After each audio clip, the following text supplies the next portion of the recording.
बिस्मिल्लाहिर्रहमानिर्रहीम।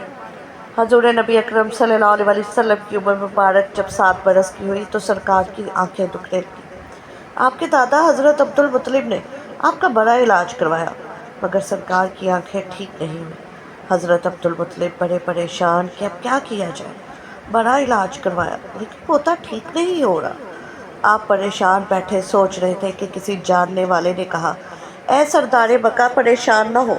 मक्का शरीफ के करीब अकाजा बाजार है। इस बाजार के साथ एक तबीब का घर है, बड़ा काबिल है। वो दवाई भी देगा और आपके पोते को दम भी करेगा। ये यकीनन ठीक हो जाएगा। हमने कई मरतबा इसको आजमाया है। हज़रत अब्दुल मुत्तलिब बड़े खुश हुए। आपने हजूर अकरम सल्लल्लाहु अलैहि वसल्लम को साथ लिया। इस तबीब इस राहब के पास तशरीफ़ ले गए। शाम का वक्त था। आप इसके मकान पर पहुँचे, दरवाज़ा बंद था। आपने वहाँ के लोगों से इस तबीब राहब के बारे में पूछा कि वो कैसा है। लोगों ने बड़ी तारीफ़ की कि राहब साहब के हाथ में बड़ी शफा है। जो मरीज़ भी आए ये दुआ भी देते हैं और दम भी करते हैं। अल्लाह ताला करम करता है, बीमार ठीक हो जाता है। फरमाया, अब है कहाँ? लोगों ने कहा, हजूर तो घर पे, अब दरवाज़ा नहीं खुलेगा। फरमाया, क्यों? लोगों ने कहा, सरकार ये मोची बंदा है, दरवाज़ा बंद करके इबादत करता रहता है। कई कई दिन तक दरवाज़ा बंद रहता है, जब मर्ज़ी हो दरवाज़ा खोलता है। फरमाया, कोई पता है अब दरवाज़ा कब खुलेगा? लोगों ने कहा, अब तो ये खुलना मुश्किल है, क्योंकि आज ही दरवाज़ा बंद हुआ है। अब 6 महीने साल के बाद ही खुलेगा। हज़रत अब्दुल मुत्तलिब बड़े परेशान हुए कि अब क्या होगा। अचानक राहब के मकान में ज़लज़ला आया। दीवारें हिलने लगी, छत लरज़ने लगी। करीब था कि इस तबीब इस राहब का मकान गिर जाता। वो राहब मकान के नीचे आ जाता। वो फ़ौरन दरवाज़ा खोल कर बाहर निकल आया। जब वो बाहर आया तो इसने हज़रत अब्दुल मुत्तलिब को पहचान लिया कि ये मक्के के सरदार हैं। राहब ने कहा, सरकार कैसे आना हुआ? हज़रत अब्दुल मुत्तलिब ने फरमाया, ये मेरा पोता बीमार था, आंखें ठीक नहीं हो रही थी। सुना है आप दवा भी देते और दम भी करते हैं। मेहरबानी करो, कोई दवा दो और दम भी करो ताकि ठीक हो जाए। राहब ने जब सरकार मदीना के चेहरे अनवर को देखा तो देखता ही गया। फिर कमरे में गया, गुस्ल किया, नए कपड़े पहने, खुशबू लगाई। फिर एक आसमानी सहीफे के चंद औराक उठा कर लाया। सरकार के पास आकर देखने लगा। कभी अपनी किताब देखता, कभी सरकार का चेहरा देखता। कभी किताब देखता, कभी दलील की जुल्फ़ों को देखता। सारे औराक भी देखे, कमली वाले को सर से पाँव तक भी देखा। फिर कदमों में गिरकर कहने लगा, ऐ मोहम्मद मुस्तफ़ा, मैं गवाही देता हूँ कि आप अल्लाह ताला के आखिरी रसूल हैं। आपके बाद कोई नबी नहीं आएगा। सुभान अल्लाह।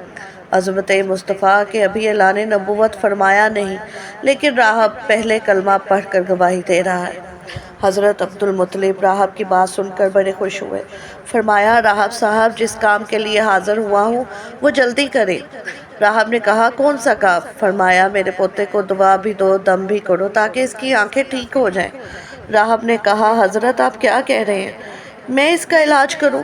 हज़रत अब्दुल मुत्तलिब ने फरमाया, राहब साहब, मैं तो आया ही इसी खातिर हूँ। राहब की आंखों में आंसू आ गए और कहा, सरकार, आपने मोहम्मद अरबी सल्लल्लाहु अलैहि वसल्लम की अज़मत को समझा ही नहीं। आप तबीब को मरीज़ के पास ले आए हैं, मुक़द्दस को गुनाहगार के पास ले आए हैं, शिफाए कायनात को मर्ज़ मुजस्सम के पास ले आए हैं, दाता को भकारी के पास ले आए हैं, मुख्तार को मजबूर के पास ले आए हैं, नबी को उम्मती के पास ले आए हैं। ए अब्दुल मुत्तलिब, मैं अपने इबादत खाने में बैठा अल्लाह ताला की इबादत कर रहा था कि अचानक मेरा सारा मकान लर्ज़ने लगा। अगर मैं बाहर ना आता तो मकान के नीचे आकर मर जाता।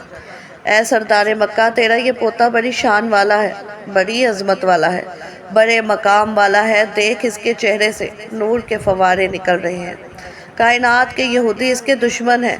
इसी तरह लेकर इसको ना फिरा करो, कहीं कोई यहूदी तकलीफ़ ना दे। जाओ, इसको अपने घर ले जाओ। हज़रत अब्दुल मुत्तलिब ने फरमाया, राहब साहब, आपने मेरी बड़ी रहनुमाई फरमाई, शुक्रिया, लेकिन असल मसला तो अपनी जगह रहा। जिस मकसद के लिए मैं आया था वो हल ना हुआ। तो राहब ने मुस्कुरा कर कहा, है सरदार मक्का, इनकी आंखों का इलाज खुद इन्हीं के पास मौजूद है, तुम्हें पता ही नहीं। फरमाया, कहाँ है इलाज? राहब ने कहा, सरदार मक्का मोहम्मद अरबी صلی اللہ علیہ وسلم کا لعاب شریف نکال کر ان کی آنکھوں میں لگاؤ، یہ بالکل ٹھیک ہو جائیں گے۔ حضرت عبدالمطلب نے اسی وقت سرکار کے منہ مبارک سے لعاب نکال کر آپ کی آنکھوں میں لگایا۔ آپ کی آنکھیں اسی وقت ٹھیک ہو گئی، جیسے دکھی ہی نہیں تھی۔ حضرت عبدالمطلب بڑے حیران ہوئے، اس راہب کا شکریہ ادا کیا چلنے لگے تو راہب نے کہا، حضور شکریہ تو آپ کا کہ آپ نے سرکار کائنات کی مجھے زیارت کرائی ہے۔ حضرت عبدالمطلب نے فرمایا، راہب صاحب آپ کا دم بڑا مشہور ہے، سنا ہے کہ آپ جس کو دم کرتے ہیں وہ مریض اسی وقت ٹھیک ہو جاتا ہے۔ وہ دم کیا کرتے ہیں، وہ الفاظ کیا پڑھتے ہیں جن میں اللہ تعالیٰ نے اتنی تاثیر رکھ دی ہے؟ راہب مسکرا پڑا اور کہا، حضور جب مریض میرے پاس آتا ہے تو میں اللہ تعالیٰ کی بارگاہ میں ہاتھ اٹھا کر کہتا ہوں، یا اللہ تجھے آخری نبی کی عظمت کی قسم، تجھے اس پیار کا واسطہ، اس کی محبوبیت کا واسطہ، اس بیمار کو شفا دے دے۔ پھر میں مریض پر دم کرتا ہوں، اللہ تعالیٰ بیمار کو شفا دے دیتا ہے۔ سبحان اللہ۔ ناظرین، اگر آپ کو یہ ویڈیو اچھی لگی ہو تو چینل کو سبسکرائب ضرور کیجیے گا اور لائک اور شیئر ضرور کیجیے گا۔ شکریہ۔